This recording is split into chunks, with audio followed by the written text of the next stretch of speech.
Paramount released the Gladiator II trailer on YouTube. It has received a lot of positive reviews. The story about Roman politics, war, supernatural creatures has some buying tickets for the November release.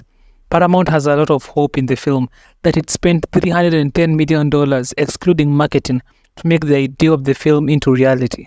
By the numbers, the studio is predicting to generate $1 billion internationally and domestically. The writers are very confident in its potential to make millions in profits. We all know that the higher the budget, the higher the box office returns. The first movie came out in the year 2000. When Bill Clinton was president, there was no famine, hunger, or violence. I am not sure about that. Someone please check. In the year 2000, Star Wars was beloved. There was no social media to make us depressed about the world. Electric cars did not exist. The robot dance was taking off. Simpler times. Gladiator 1 was relatively received well by fans. The film won Academy Awards, Golden Globe Awards, BAFTA Awards, all awards, you name it. This was back when the awards were fair and ratings were off the charts, and I mean 30 to 50 million viewers. The Gladiator 2 is promising most of the things that made the first installment so critically acclaimed. Some actors and writers from the first movie have reprised their roles.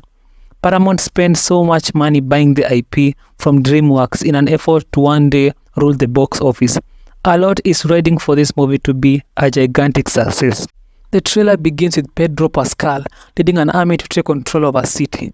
Through the sheer number and strength of the army, they become successful. They storm in the city as well as take control of critical infrastructure.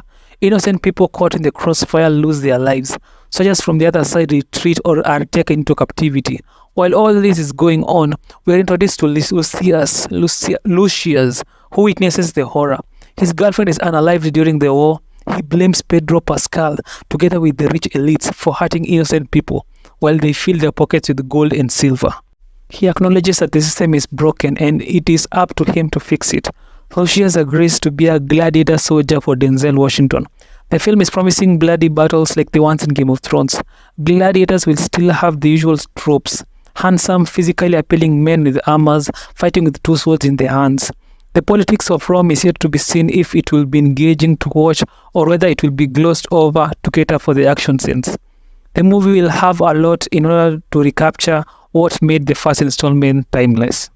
The audience for this kind of film is hard to predict. By the raw data, the target audience for the film will have to be followers of boring movies, fans that hate Game of Thrones, admirers of the city of Rome, advocates for swords or bows instead of guns, animal activists, Gina Carano's haters, The Last of Us followers, The Mandalorian supporters, paid online reviewers, movie investors, food enthusiasts, girls who love watching cocky characters, government leaders, old people preferably 70-year-old plus, and last of them all, Disney shareholders who want to witness the flop of their competing rivals. Audiences who are likely to hate the film may be Gina Carano's defenders, children under the age of 30 years old, some black people, fantasy lovers, presidential candidates, Russian leaders, women advocates, men haters, and last of them all will have to be PTSD soldiers. A lot of research from Google has been done to determine the true audience for this kind of film. I have not been paid for this kind of investigative, thought-out journalism. There are certain ways in which the movie can guarantee audiences will get the value for their money and also recommend the movies to their friends. First, Lucius must get his revenge on Pedro Pascal for unaliving his wife. She has to be loved by the audience. It needs to be not like any other revenge. It has to be satisfying, mainly to the audience. Second, this movie should be presented as its last installment of the Gladiator trilogy. What viewers get sick and tired of is movies always teasing the next product instead of showing the uniqueness of the current movie they are actually watching. The movie should feel like it will be its last, plus an assumption that a chance of another entry is likely impossible. It also needs to appeal to audiences of all ages and gender. With this kind of money invested in a film, it needs to be politically correct. The world is currently divided. Anything that can hurt anyone's feelings is not treated with cheers and claps, but ridicule along with hate. The trailer features a very huge cast. The movie is only 2 hours long and 30 minutes.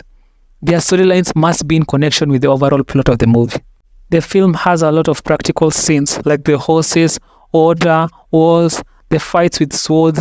Many film franchises are abandoning over dependence on CGI as a tool for story making. This is not to say that Gladiator II is not using CGI. They are only using when practical scenes may not be possible. For example, Vampire Baboon. It feels like a real creature that exists in this specific world. The climax of the film will need to be out of this world for it to be remembered 10 years from now. The final fight between Pedro Pascal and Lucia's final showdown needs to be different from what has been done by other writers and producers. The many locations should feel like places with real-life people inhabiting them. Even though the movie takes place in a series of locations, the movie should be grounded in logic and reality. Lucius is a human being, flesh and bones, not a powerful Norse god who does supernatural acts. In summary, Paramount is confident about the film.